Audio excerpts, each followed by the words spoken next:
Hello friends, तो हम लोग पढ़ रहे हैं संधि। जैसे कि कल हम स्वर संधि कंप्लीट कर दिए थे एक ही वीडियो में। आप लोग उसको देखे हैं? नहीं देखे तो जाके ज़रूर देख लीजिए। आज हम पढ़ेंगे व्यंजन संधि। व्यंजन संधि के प्रकार, या फिर इसमें व्यंजन संधि में बहुत सारे नियम होते हैं, तो बहुत सारा नियम हम लोग ट्रिक के माध्यम से पढ़ेंगे। ठीक है, तो चलिए सबसे पहले हम देख लेते हैं कि व्यंजन संधि कहते किसे हैं। ठीक है, तो चलिए सबसे पहले शुरू करते हैं। यहाँ पे आपके सामने रहा व्यंजन संधि। किसी भी व्यंजन के बाद स्वर या व्यंजन आने से, कुछ भी आ सकता है व्यंजन के बाद, या तो व्यंजन भी आ सकता है या फिर स्वर भी आ सकता है। तो किसी भी व्यंजन के बाद स्वर या व्यंजन आने से जो विकार उत्पन्न होता है उसे हम व्यंजन संधि कहते हैं। ठीक है, ये रहा आपका इसकी परिभाषा।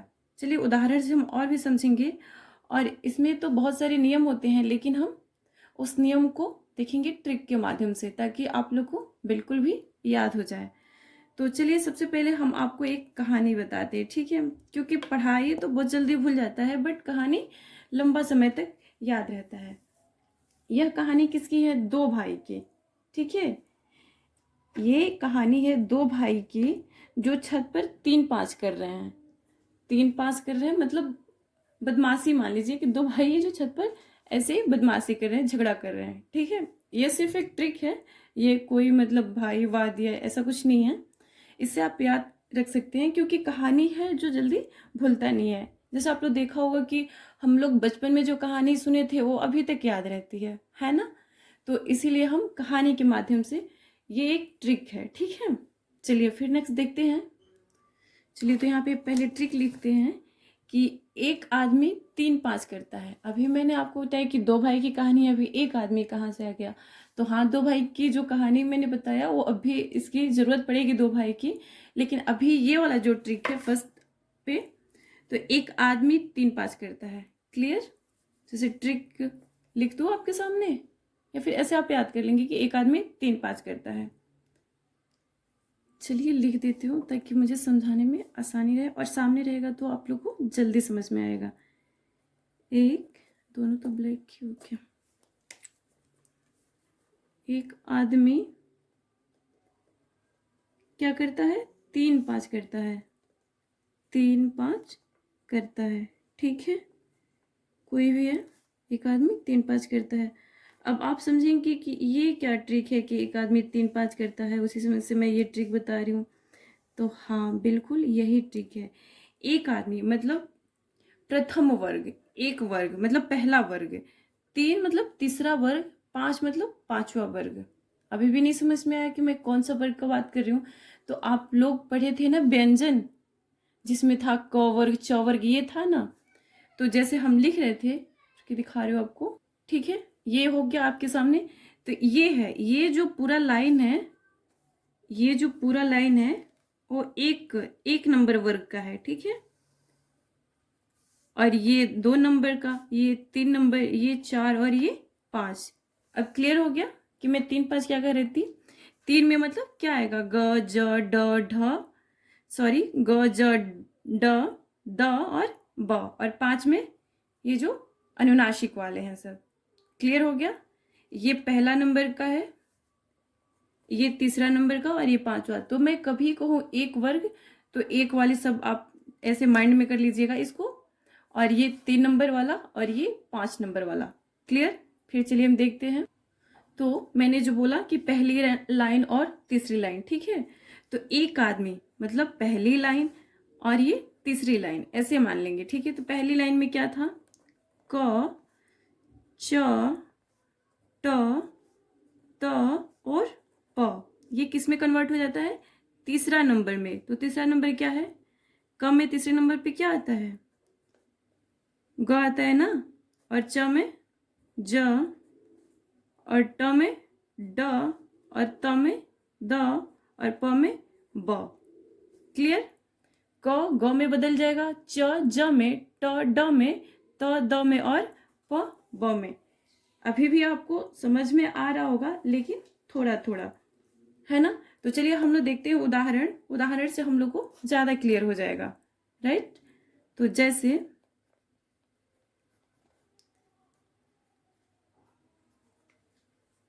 जैसे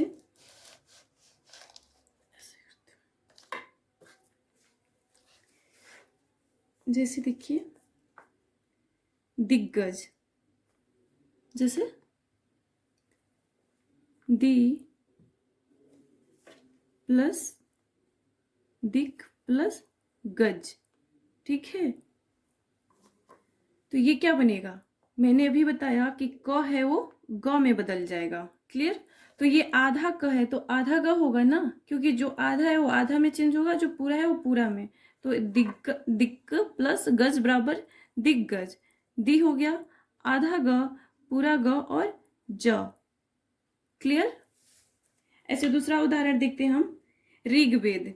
ये बहुत क्वेश्चन में पूछा जाता है, पेपर में, सॉरी एग्जाम में बहुत बार ये पूछा गया है, ठीक है, कि ऋग्वेद का संधि विच्छेद क्या हुआ, कौन सी संधि है और कैसे आप इसको संधि विच्छेद कीजिए, ठीक है, ये भी पूछ सकता है। तो आप लोग इसको इंपॉर्टेंट लगा लीजिएगा, इनफैक्ट मोस्ट इंपॉर्टेंट। तो चलिए ऋग प्लस वेद, तो री हो गया सेम, ठीक है। और क किस में बदलेगा, ग में, तो आधा क है तो आधा ग ही होगा प्लस वेद, तो क्या हो गया ऋग्वेद। इतना समझ में आ रहा है आपको। अब देखिए, अब हम लोग ऐसे करते हैं, उल्टा करते हैं, या तो दिगंबर, ठीक है, दिगंबर।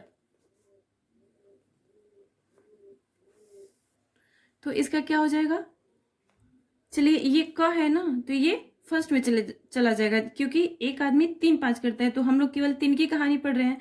तो ये ग है, ये ऐसे भी पूछ सकता है, जरूरी नहीं कि ऐसे संधि विच्छेद करके ही पूछिए, ये दे देगा और इसका संधि विच्छेद भी पूछ सकता है, ठीक है। तो इसका क्या होगा, दी, और ये क्या हो जाएगा, क दिक प्लस अंबर,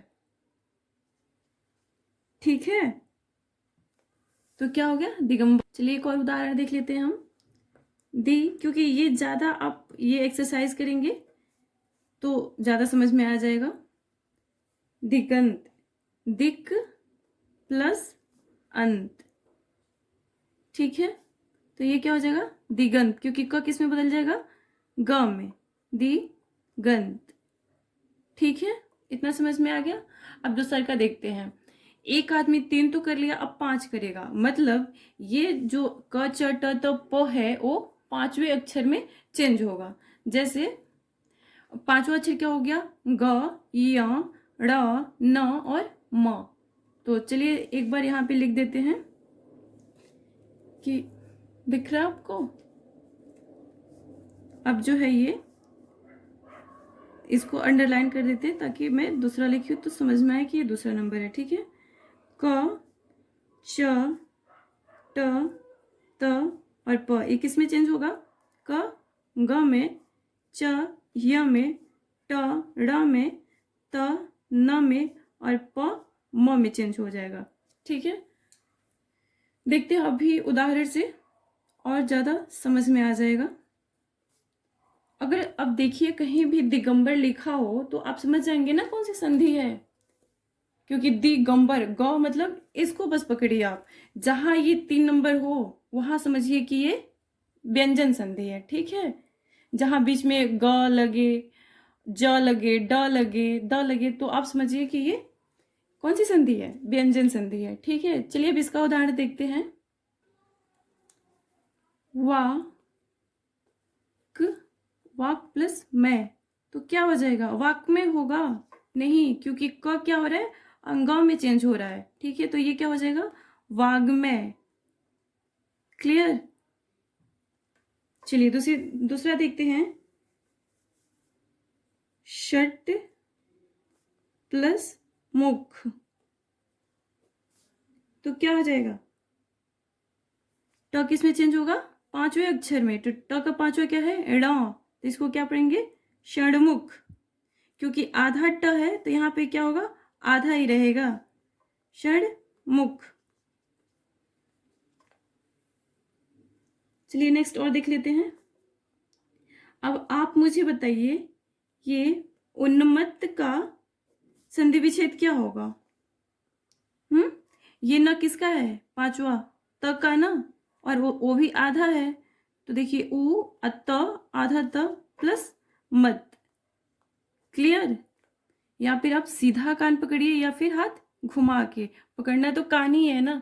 तो ऐसे हम दोनों तरीकों से देखते हैं, संधि भी करना और संधि विच्छेद भी करना, और ये पहचानना कि ये कौन सी संधि है। तो मुझे लग रहा है कि आप देखते देखते जहाँ ये उन्मत्त है, षणमुख है, वहां आप देखते देखते बस नैनो सेकंड में आप इसका आंसर बता सकते हैं, है कि नहीं? चलिए, अगर क्लियर हो जाएगा आपको तो कमेंट करके जरूर बताइएगा कि हाँ आपके लिए हेल्पफुल रहा या नहीं रहा। ठीक है। एक सबसे ज्यादा पूछा जाता है जगन्नाथ, जगन्नाथ, इसका संधि विच्छेद क्या होगा? ये आप लोग के लिए रहेगा होमवर्क। अगर ये वीडियो आप देख रहे हैं और ध्यान से देख रहे हैं तो आप इसका जरूर आंसर बताएंगे, और मैं इसका आपको आंसर कल बताऊंगी। अगर आप बता दिए तो ठीक है, समझ में आ रहा हो तो, नहीं आ रहा है तो फिर कोई बात नहीं, मैं इसको कल बताऊंगी, लेकिन आप कोशिश करिएगा कि इसको बताएं। ठीक है। व्यंजन संधि तो मतलब पूछिए कि आप, ये नियमों का भंडार है, इसमें बहुत सारे नियम हैं, लेकिन एक तो आप समझ गए, ये तो नियम याद भी नहीं करना पड़ेगा ना कि एक आदमी 3 5 करता है, तो ऐसे ही याद हो गया कि एक नंबर जो रहेगा तो 3 में और 5 में कन्वर्ट हो जाएगा। तो इतना तो आप लोगों को क्लियर हो गया होगा। ठीक है, अब नेक्स्ट देखते हैं हम 6 संबंधी नियम, इसको भी अंडरलाइन करते हैं हम। 6, ये छ वाला 6 है, ठीक है, 6। क्लियर?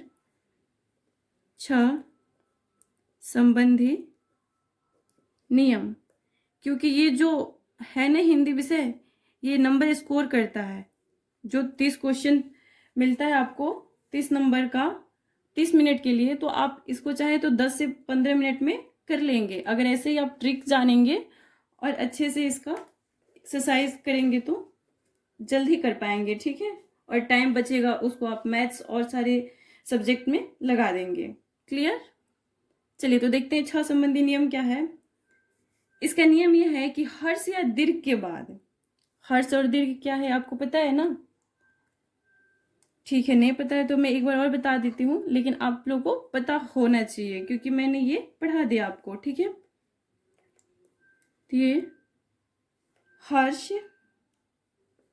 हर्ष तथा हर्ष या, ठीक है, दीर्घ, दीर्घ मतलब बड़ा है, ये तो पता है आपको, तो हर्ष मतलब छोटा होगा, सिंपल।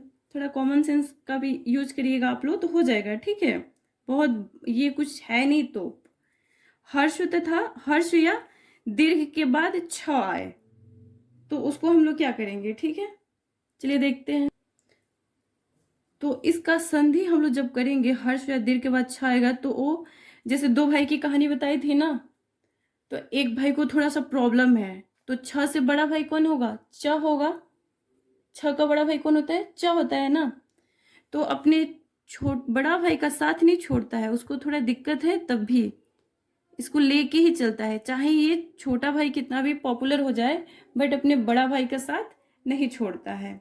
इससे आप इसको याद कर लेंगे कि छ छोटा भाई है और च बड़ा भाई है। इसको कोई दिक्कत है तो इसको हर्ष दीर्घ कुछ भी मिल जाए, कोई भी पोजीशन मिल जाए, लेकिन ये बड़ा भाई के साथ नहीं छोड़ता है, तो ये साथ में ही लेके रहेगा। क्लियर? अब एक मैं अभी नियम बताने से पहले आपको हर्ष और दीर्घ बता दूं। स्वरों की संख्या कितनी होती है बताइए आप? स्वरों की संख्या 11 होती है। मैं बार बार बता रही हूँ कि आप भूले भी होंगे तो इसको रिवाइज कर लेंगे, और ये तो भूलना ही नहीं है बिल्कुल भी। क्लियर? तो देखिए हर्ष तो सर कौन कौन से हो गए, एक बार मैं यहाँ पे भी कर दूँ, लिख दूँ ताकि आप लोग को फिर से रिवाइज हो जाए। हर्ष स्वर है छोटी ई, छोटा ऊ और री। क्लियर? और दीर्घ स्वर कौन सा है? इसको छोड़ के सारे होंगे ना, जैसे आ, बड़ी ई, बड़ा ऊ, ए, ओ और आओ। क्लियर? ठीक है, तो इसके बाद अब तो समझ में आ गया, हर्ष या दीर्घ मतलब ये दोनों होंगे। उसके बाद से अगर जो 6 आए तो किस में बदलता है? आधा च और 6 में। ठीक है, जैसे एग्जाम्पल देखते हैं, दिख रहा है? जैसे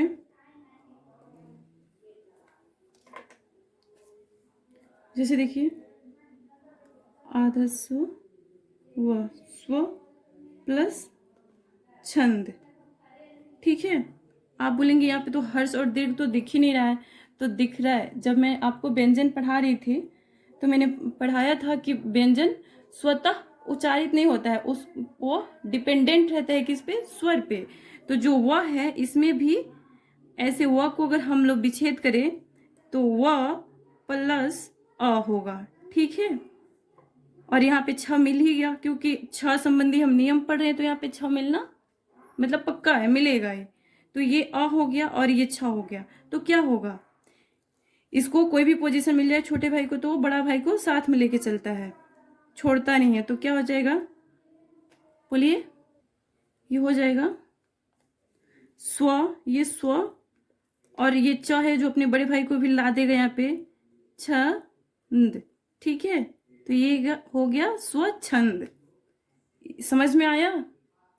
जैसे ये हर्ष या दीर्घ, ठीक है, उसके बाद से छ आए, छ आना ही है क्योंकि हम छ संबंधी नियम जो पढ़ रहे हैं। तो ये या हर्ष आए या दीर्घ आए तो उसके बाद से छ आए तो च छ में बदल जाता है, आधा च और छ में।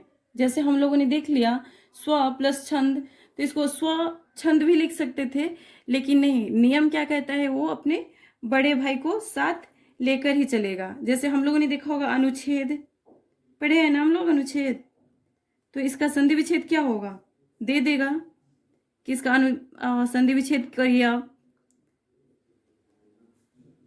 तो देखिए क्या होगा, अनु। अब आप बोलेंगे यहाँ पे तो नु है, यहाँ पे क्या हर्ष और दीर्घ ही आया, हर्ष और दीर्घ तो नहीं आया, आया क्योंकि न प्लस उ क्या हुआ, नु। ठीक है ना, तो उ की मात्रा तो मिला जो कि यहाँ का कंडीशन फुलफिल कर रहा है। तो अनु प्लस बड़े भाई को लाएगा, फिर छोटा भाई, ये अनुच्छेद। क्लियर हो गया, इतना समझ में आया आप लोगों को। ठीक है, अगर समझ में आ रहा है तो वीडियो को लाइक भी करते रहिए, क्योंकि व्यूज तो है, हमको पता है आप लोग देख रहे हैं, लेकिन बिना लाइक किए ही चले जाते हैं। ठीक है, और कमेंट करके बताइए कि कौन कौन देख रहे हैं, मुझे बहुत ही अच्छा लगेगा। क्लियर। अब इसका आप देखिए, थोड़ा उल्टा करके कान पकड़े हम लोग। परिच्छेद का आप लोग बताइए संधि क्या होगा, परिच्छेद। ठीक है, दिख रहा है, तो इसका क्या होगा, इसका हो जाएगा परि, और बड़ा भाई को भी भेज देगा। ठीक है, बोलेगा थोड़ा सा अभी तुम रुको, मैं इसका काम कर दूं, तो परि प्लस छेद, ऐसे होगा इसका संधि, संधि विच्छेद। अब तो क्लियर हो गया होगा आपको। एक और उदाहरण देख लीजिए आप, ये पूछता है थोड़ा कंफ्यूज करने के लिए। ठीक है, छत्र प्लस छाया, तो क्या हो जाएगा इसका, डायरेक्ट लिख दे छत्र छाया, ये सही है क्या, ये सही है क्या, नहीं बिल्कुल भी, क्योंकि ये अपना बड़ा भाई को नहीं भूलेगा ना, प्रॉमिस किया है कि हमेशा साथ में ही रखेंगे। अब ये जाके सही हुआ जब दोनों भाई मिले तब।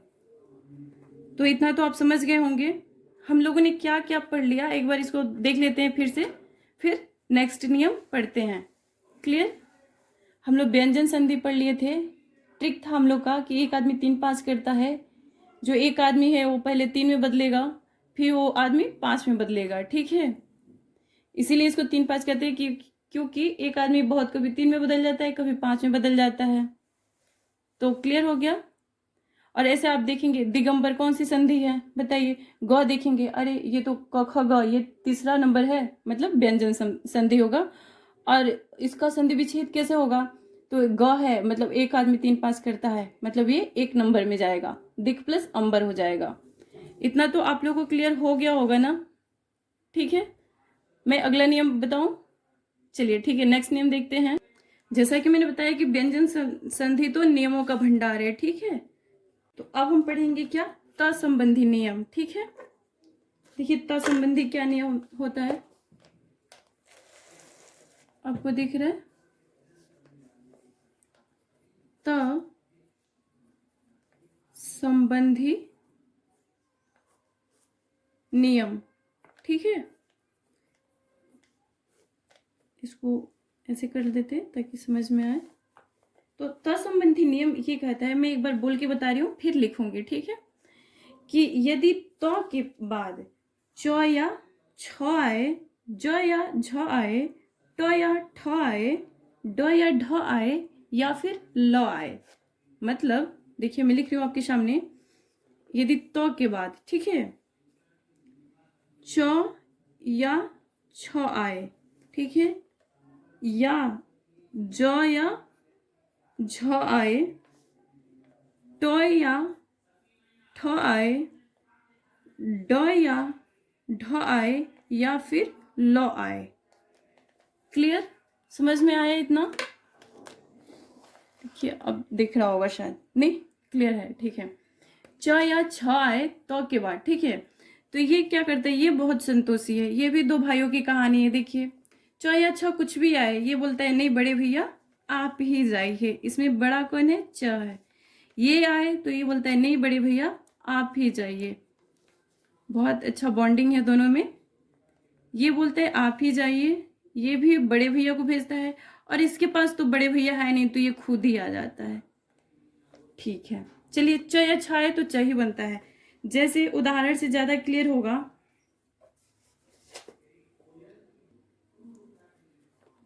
जैसे देखिए उत प्लस चारण। देखिए तो यहां समझ में आए, मैंने बोला कि तो के बाद च या छ कुछ भी आए तो ये अपने बड़े भैया को भेजेंगे, तो यहाँ पे तो आएगा ही क्योंकि तो संबंधी नियम पढ़ रहे हैं। लेकिन यहाँ पे चारण आया तो ये तो किस में बदल जाता है, च में बदल जाता है, ठीक है। तो इसका होगा ओ, आधा त है तो आधा च रहेगा ओ, फिर ये पूरा चारण, उच्चारण, ठीक है। और एक दो उदाहरण देखिए तब ज्यादा समझ में आएगा आप लोग को। देखिए सत्य प्लस चरित्र, ठीक है।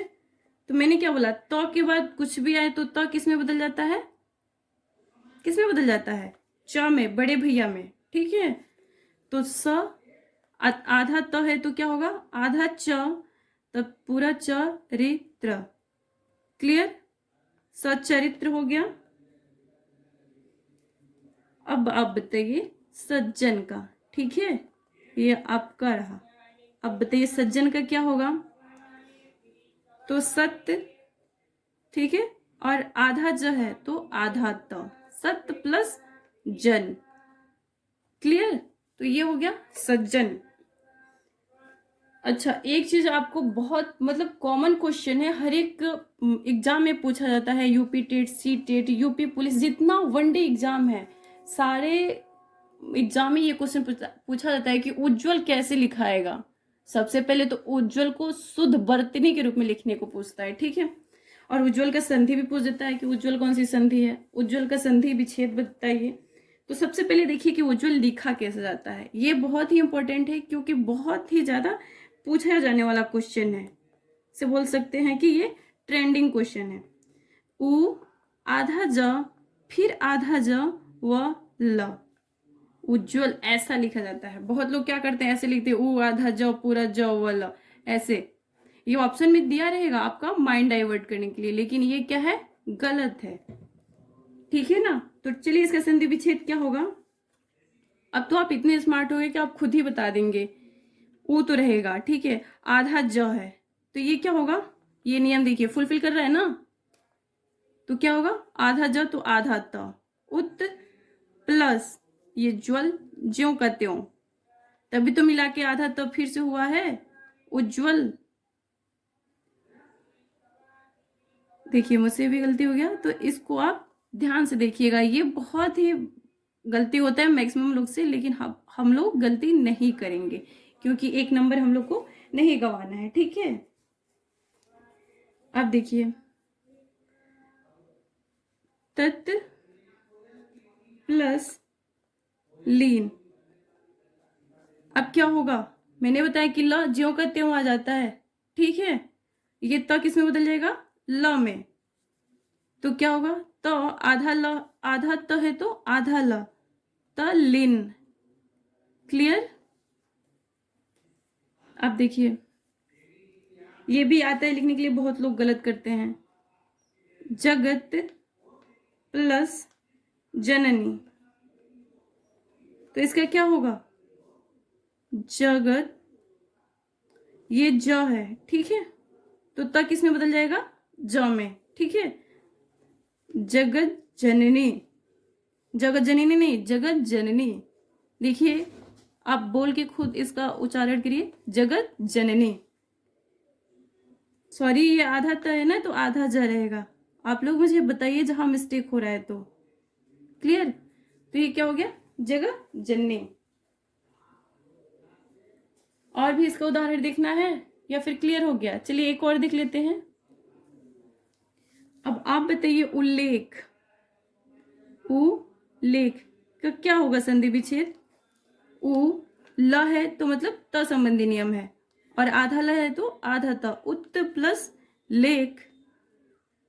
अब तो आपको क्लियर हो गया होगा, है ना। नेक्स्ट नियम देखते हैं, ये त संबंधी ही है, ठीक है। जो जब त के बाद स आए, त के बाद क्या आए, श आए, तो त किस में बदल जाता है, आधा च में, और श बदल जाता है छ में, ठीक है। जैसे एग्जाम्पल देखिए आप तो ज्यादा क्लियर होगा।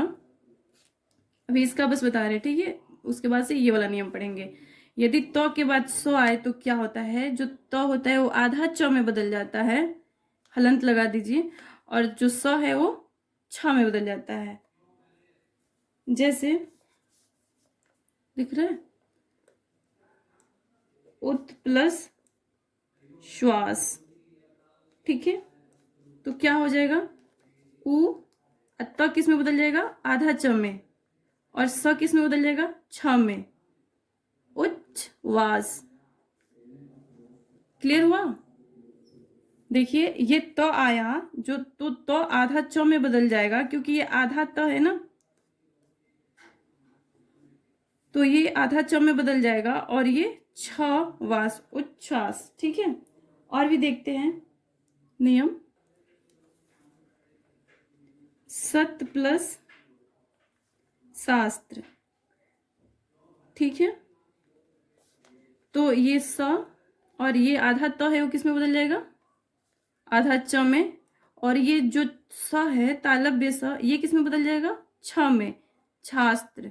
थोड़ा सा याद करना पड़ेगा क्योंकि व्यंजन संधि थोड़ी टिपिकल है, लेकिन हम आपको इजी वे में पढ़ाने की कोशिश कर रहे हैं, लेकिन जो नियम है उसको तो याद करना ही पड़ेगा। कोई बात नहीं, हो जाएगा, बहुत ज्यादा टफ नहीं है, ठीक है। ये देख लिए कि जब त के बाद स आया तो ये हुआ, अब त के बाद जब ह आएगा तो क्या होगा, जब त के बाद ह आएगा, चलिए इसको ब्लैक पेन से लिखते हैं। यदि त के बाद ह आएगा तो त किस में बदल जाएगा और ह किस में बदल जाएगा, तो त द में बदल जाएगा, ठीक है, और ह ध में बदल जाएगा, ठीक है। चलिए इसका उदाहरण देख लेते हैं तो ज्यादा समझ में आ जाएगा। उत प्लस हार, ठीक है, ये बहुत इंपॉर्टेंट है, आप इसको अच्छे से समझिए, समझ में आ जाएगा, बहुत टोप नहीं है। तो ये त किस में बदल जाएगा, द में, तो आधा द है, ठीक है, और ह किस में बदल जाएगा, ध में, तो क्या हो गया, उद्धार, या फिर इसको ऐसे भी लिखते हैं हम, उद्धार। क्लियर, ठीक है ना। आधा तो आधा द में बदल गया, ह ध में बदल गया, आ का मात्रा है तो आ का मात्रा रहेगा, और र। चलिए और एक और उदाहरण देख लेते हैं।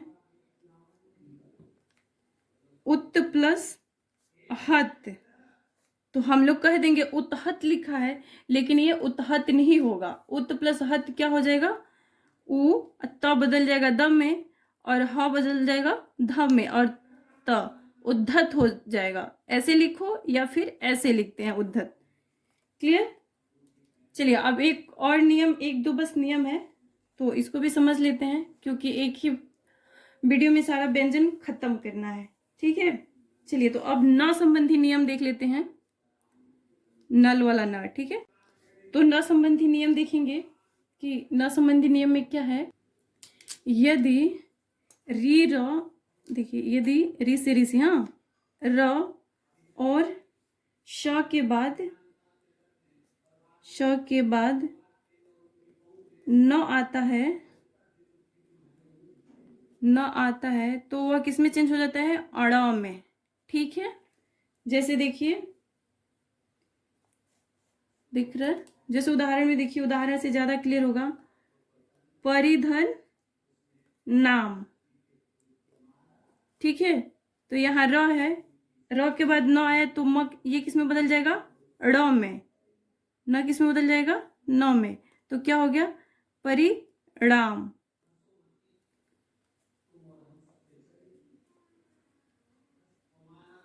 यदि री र स के बाद न आता है तो न अड़ में बदल जाता है, क्लियर ना। तो परि प्लस न मतलब परिणाम। फिर और देखते हैं, दिख रहा है, कृष प्लस न, ठीक है। आधा यहां स है तो क्या हो जाएगा, कृष्ण हो जाएगा, कृष्ण भगवान, ठीक है। क्योंकि ये स है, स के बाद न आया है तो न किस में बदल गया, अड़ में। इतना क्लियर हो गया। जैसे देखिए, री प्लस न, री के बाद न आया तो क्या होगा, ऋण हो जाएगा। तो ये आपको क्लियर हो गया। अब एक और है म संबंधी नियम, ठीक है। तो चलिए देखते हो, दिख रहा है म संबंधी नियम।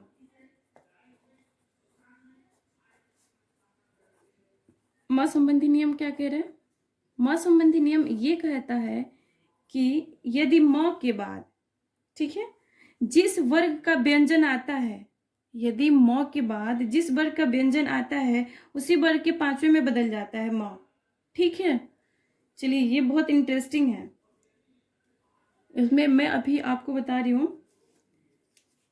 जैसे देखिए उदाहरण में, शम, म आ गया क्योंकि म संबंधी नियम पढ़ रहे हैं, प्लस कलन, ठीक है। मैंने बताया कि यदि म के बाद जिस वर्ग का व्यंजन आता है, तो ये कौन सा वर्ग है, क वर्ग का, तो वह उसके पांचवें में बदल जाता है। तो क का पांचवा वर्ग क्या, पांचवा क्या होगा, अंग, ठीक है। तो देखिए स अंग है ना, तो देखिए अन का मात्रा, संकलन, ठीक है। ये मतलब इसका लिखने में सेम ही रहेगा, लेकिन इसका उच्चारण में मतलब इसका डिफरेंट पता चलेगा, डिफरेंस क्या है, ठीक है। जैसे देखिए, सम प्लस गति, तो क्या हो जाएगा, ये कब वर्ग का है ना, तो अंग होगा, मतलब संगति, ठीक है।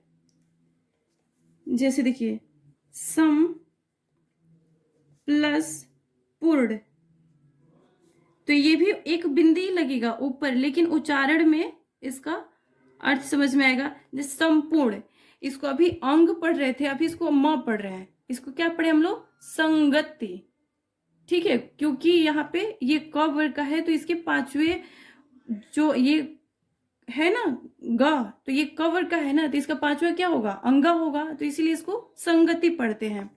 अब ये देखिए प वर्ग का है तो इसका पांचवा क्या होता है, म, इसलिए इसको क्या पढ़ेंगे, संपूर्ण। देखिए बिंदी ही तो लगी है इसमें सब में बिंदी लगी है, लेकिन उच्चारण में डिफरेंट है।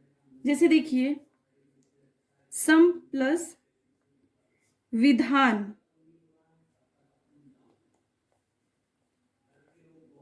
तो क्या हो जाएगा इसका, संविधान, ठीक है। और भी देख लेते हैं हम। चलिए अब हम न संबंधी, सॉरी, चलिए अब हम लोग स्वसंबंधी नियम पढ़ लेते हैं, बस सब खत्म, लास्ट ही हो गया। स संबंधी नियम बस छोटा सा है, फिर से एक बार हम लोग रिवीजन करेंगे सबका, फिर हो जाएगा। जो स संबंधी नियम होता है, तो ये जो स होता है ना, वो ये वाले स में बदल जाता है। ठीक है, जो दंती स होता है वो किस में बदल जाता है? मूर्धन्य स में। ठीक है, जैसे उदाहरण देख लेते हैं, जैसे अनु प्लस संगी। ठीक है, तो इसको अनुषंगी ऐसे नहीं लिखेंगे, इसको ये स किस में बदल जाएगा? देखिए, अनु प्लस संगी, ये ऐसे होगा। ठीक है, वी प्लस सम, तो ये बदल जाएगा वी प्लस शम में, विषम। क्लियर? अब निषाद कैसे होगा? निषाद, निषाद ऐसे लिखा आता है ना, तो ये कैसे चेंज होगा? नी प्लस ये वाला स रहेगा, निषाद। ठीक है, तो ये स संबंधी नियम है, ये बहुत आसान है कि ये स इसमें बदल जाता है, सिंपल सा, ये खटकोर स में। और म संबंधी नियम क्या कहता है? बस पांचवे में चेंज कर दो, म के बाद जो आ रहा है उसके बाद से क आ रहा है तो अंग में चेंज कर दो, प आ रहा है तो म में, और चेंज क्या होगा? बस एक बिंदी लग जाएगी। बिंदी कहीं ग पढ़ा जा रहा है, कहीं म पढ़ा जा रहा है, कहीं न पढ़ा जा रहा है। देखिए, एक बिंदी का कितना तरह का नाम है, कितने तरीके से हम लोग पढ़ रहे हैं। जैसे कहते हैं ना कि नाम अनंत तुम्हारे भवानी, एक माता रानी का बहुत सारा नाम है, बस सेम वैसे ही कि एक बिंदी का हम लोग बहुत तरह से उच्चारण कर सकते हैं। चलिए देखते हैं आज हम लोगों ने क्या क्या पढ़ा। तो सबसे पहले हम लोगों ने ये पढ़े कि एक आदमी 3 5 कर रहा है, मतलब 1 3 और 5 में चेंज हो जाएगा। ठीक है, क ग में बदल जाएगा, फिर कहीं कहीं क ग में बदल जाएगा, अंग में, पांचवा में। तो एक आदमी 3 5 करता है, ये समझ में आ गया। दूसरा हम लोग क्या बोले कि एक जो छोटा भाई है वो बड़ा भाई का साथ नहीं छोड़ रहा है, छ से छोटा भाई, अच्छा से छ हो जाएगा। ठीक है, कि हर से अधिक के साथ छ आए तो वो अपने बड़ा भाई को साथ ही लेके चलेगा, जैसे आधा च छ, ये दोनों साथ रहेगा। ठीक है, हम लोग ये पढ़ लिए। नेक्स्ट देखते हैं क्या पढ़े हम लोग। नेक्स्ट हम लोग त संबंधी नियम पढ़े कि त के बाद चाहे च छ आए तो च में बदल जाता है, अगर ज झ में आए तो ज में बदल जाता है। कौन? त च में बदल जाता है, त ज में बदल जाता है। जैसे उत प्लस चारण उच्चारण, जो त है वो च में बदल गया। ठीक है, उज्जवल इसी में है, जो बहुत इंपॉर्टेंट है। नेक्स्ट देखिए त संबंधी, त से जो स है वो वाला पढ़े कि त आधा च में बदल जाता है, और जो तालव्य स है वो छ में बदल जाता है। ये हम लोग पढ़े। न संबंधी नियम पढ़े कि न के बाद न किस में बदल जाता है? अड़ा में बदल जाता है। अगर री र स के बाद न आता है तो अड़ा में बदल जाता है, जैसे कृष्ण, परिणाम। ठीक है, चलिए नेक्स्ट हम लोग क्या पढ़े? म संबंधी नियम पढ़े कि म जो आएगा वो अंक का मात्रा हो जाएगा, अन का मात्रा। ठीक है, उच्चारण में डिफरेंट होगा, बाकी लिखने में सेम होगा। स संबंधी नियम पढ़े कि जो ये स है वो खटकोर स में चेंज हो जाता है। तो बस हम लोग ये पढ़े, और हमको उम्मीद है कि आप अगर जो व्यंजन संधि का कोई भी क्वेश्चन आए तो आप लोग बिल्कुल उसको छोड़ के नहीं आएंगे, ऐसा मैं उम्मीद करती हूँ। और बहुत कम समय में, अगर 1 मिनट का टाइम आपको मिल रहा है तो 1 मिनट में आप 3 क्वेश्चन करेंगे। ठीक है, आप इसको अच्छे से पढ़िए, स्वर संधि, व्यंजन संधि। फिर मैं अगले वीडियो विसर्ग संधि का डालूंगी, और मुझे आशा है कि आप लोग को पसंद आया होगा। पसंद आया है तो लाइक करिए, कमेंट करिए, और इसको शेयर करिए बहुत सारे लोगों के पास, ताकि वो भी इसका लाभ उठा सके। चलिए, थैंक यू, बाय बाय।